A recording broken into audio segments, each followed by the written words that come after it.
Howdy folks, I am your Princess ChaoticAyana. You are all beautiful and we did it, we made it through to the release of Resident Evil Village. Now, I was really looking forward to this one, but if you watched last week's video, and if you didn't, there's a little link up here if you want to go and see that.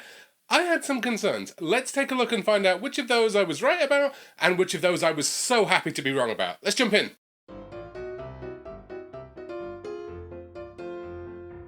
So a quick note before we go too far into this video, folks. I have made the decision to do a story video separate from this one, so this video won't contain any story spoilers whatsoever. It will, however, contain one or two minor visual spoilers, just environmental stuff. I'll leave all of the good stuff alone, I won't touch it, but if you don't want to be spoiled whatsoever, time to click off. Let's keep going.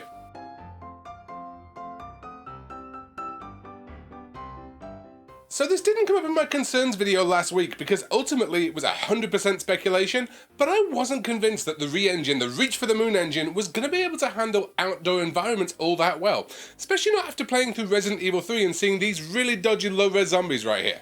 Now I gotta tell you folks, holy crap was I ever wrong on that one. Everything about this game looks incredible, even with the ray tracing turned off, which is the game's default, and because I have an Xbox Series S rather than a Series X, was kind of required if I wanted a frame rate above 10 frames per second. Anyway, not only has everything putrid in the game been given this awesome visual upgrade, but some areas have taken the leap from squalor up to grandeur, and the engine still pulls that off fantastically, so does the design. And the fancy pants look of some of those areas make it all the more visceral when Ethan's taking a beating next to them, which he does frequently. On that note actually, and Twitter's kind of taken this one and run with it, but I don't want to spoil too much for anyone that's managed to avoid all that, so we'll only put up an image of the first one here, but why does Capcom hate Ethan's hands? I know they're kind of his only real visible part for the player because it's in first person, but come on, leave his hands alone, they've suffered enough. So pairing with the excellent graphics engine, like a fine wine with some brie, although getting a lot less attention now that I think about it, is the sound engine. It's really echoey, so sometimes an enemy will be behind you, but you'll think they're in front because the sound's bouncing off all the walls.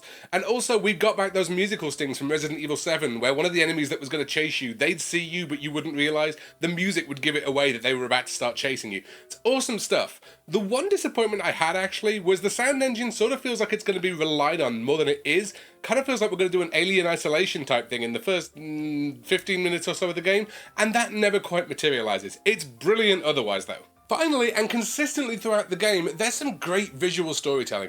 Look at this bowl of fruit covered in blood in the vampire's castle here. You know exactly what's been going on here, and the game doesn't have to tell you a damn thing. I love it.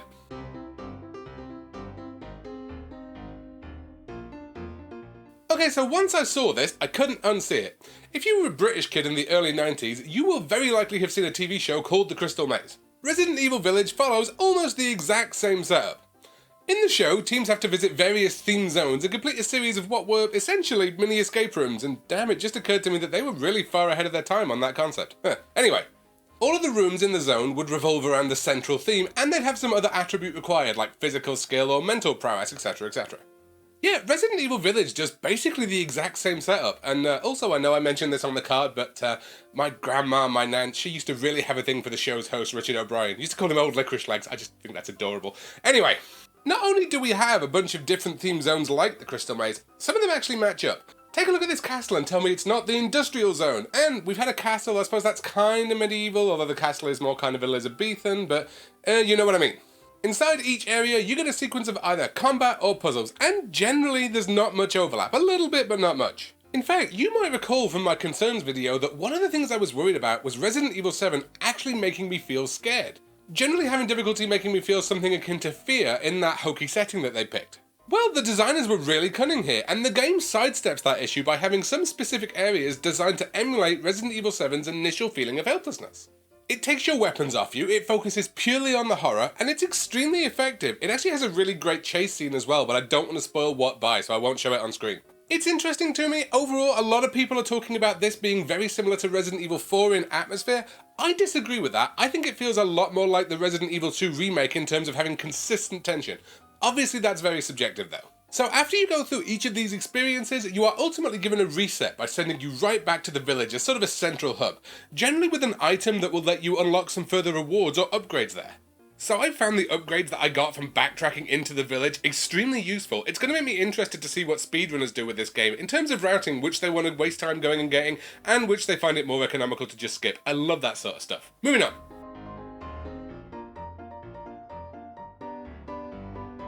So I know I keep going back to it, but in last week's video, one of my concerns about Resident Evil 8 was the combat, based on my experiences in Resident Evil 7, where the combat honestly just wasn't great most of the time. Now, I don't feel Resident Evil 8 is going to win any awards based on its combat, but it has improved it in almost every conceivable way.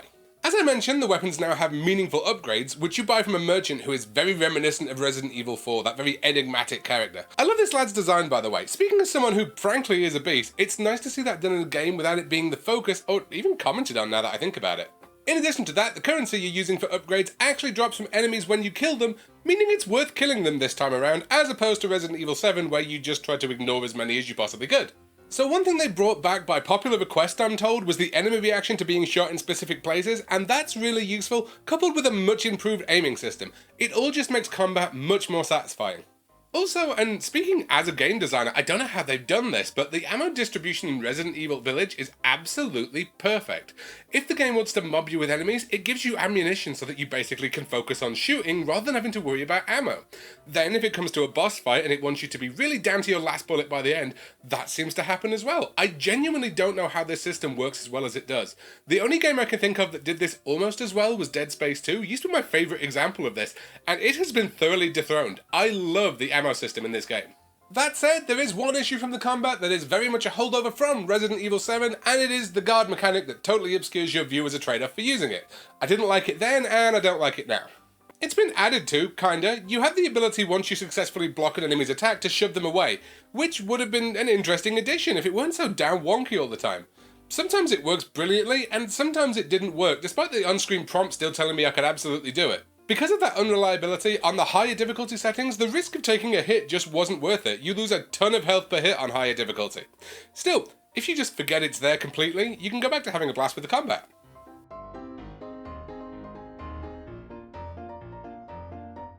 So once again, I go back to mentioning last week's video. I felt that the DLC system in Resident Evil 7 really ended up taking away from the main game a little bit, making it feel kind of anemic, and I was worried that Resident Evil 8 was going to have the same issue. I was completely wrong. Now, there's definitely potential for DLC coming from Resident Evil 8, and I would love to play it, as I'd take more of this story in a heartbeat. Won't go into too much detail on why this week, but next week on the story discussion video, we'll take a look at exactly who I'd like to spend more time with. What I will say without giving any spoilers is that Resident Evil 8 feels absolutely complete and rounded in terms of its story and its gameplay. Nothing is missing from the title as it is, and that is a great relief. So you'll hear people telling you that the main game will run you about 10 hours. That feels pretty accurate to me. I'm generally pretty quick when it comes to video games, and my first run was 9.5 hours. I was explorative, but I didn't 100% the game. Once you complete the game though, you start unlocking guns, infinite ammo, stuff like that, and you unlock the Mercenaries Mode. So Mercenaries Mode, for those of you who haven't heard of it or played it in the other games, I think Resident Evil 3 was the first one to contain it, Resident Evil 4 certainly did. It's this sort of arcade shooter time attack mode. It takes enemies from various areas in the game and runs you against both the clock and getting a high score and getting money to buy guns during the run, that kind of thing. In terms of its gameplay loop, it is basically the exact opposite from the main game, and it's honestly a great way to let off steam after a playthrough. I don't have that much to say about it, but as a free add-on, it genuinely can't be faulted. Although I say free add-on. So you don't unlock Mercenaries Mode and all of the guns and infinite ammo cheats and stuff at once when you complete the game. You unlock the ability to earn them through challenge points. Now, this is not a currency you have to pay extra money for, and there isn't an option to. Currently, you know what it's like for this happening 2 or 3 months later down the line. Anyway, currently this is tied to achievements, or at least it's tied to the Xbox achievements. I presume it's the same on PlayStation. You can earn Mercenaries Mode, you'll unlock with no problem whatsoever. That's dirt cheap as soon as you complete the game. But from a single run through, you can unlock maybe 1 gun and 1 infinite ammo cheat. I do see how this is going to frustrate people, and again, I do want to stress this twice. You can play Mercenaries Mode after you complete the game the first time. You will 100% have enough challenge points to unlock that. But if you want to unlock multiple guns and multiple infinite ammo cheats, you are going to have to either play the game again on a higher difficulty or play a lot of Mercenaries Mode and get really good at it. I personally think it's a great incentive to replay the game multiple times, but I can understand if it's going to frustrate some people.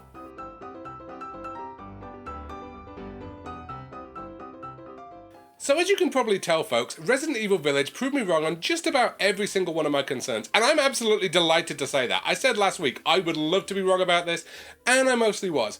We're just getting into AAA season roundabout now, but this is a serious early Game of the Year contender as far as I'm concerned. Massive kudos to Capcom on this one. You did it, lads. Great job. Now, there is one last concern I had, which was to do with the story, which obviously, as I mentioned, we haven't discussed here. Next week, the gloves are coming off when it comes to spoilers, and we are doing a full story discussion. I will see you all then, folks. Until then, I have been your Princess ChaoticAyana. You are all beautiful. See you next week, folks. Peace. I'm out.